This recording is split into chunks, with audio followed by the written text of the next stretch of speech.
जाऊंगा। तेरे बिना जी न पाऊंगा,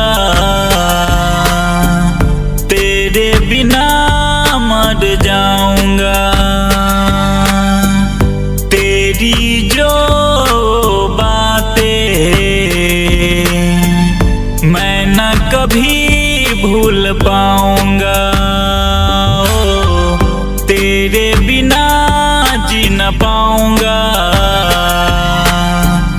तेरे बिना मर जाऊंगा। तेरे बिना जी न पाऊंगा, तेरे बिना मर जाऊंगा।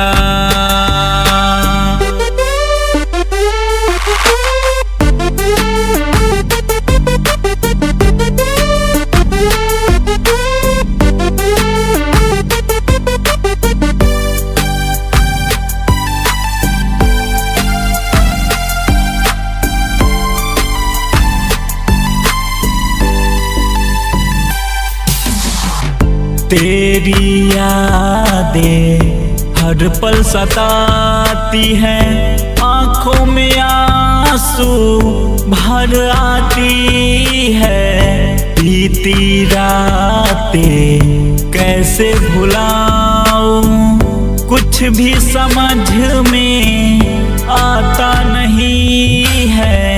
दिल को कैसे समझाऊंगा, तेरे बिना मर जाऊंगा। तेरे बिना जी न पाऊंगा, तेरे बिना मर जाऊंगा।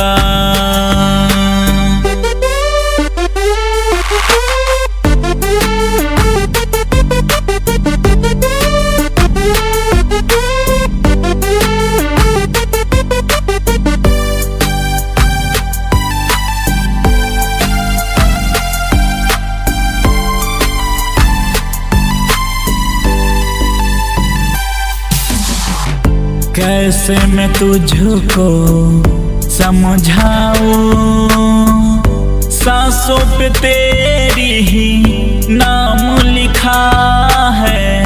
तेरा चेहरा सुबह और शाम हर पल सामने ही रहता है। नीतू निराला न भूल पाएगा,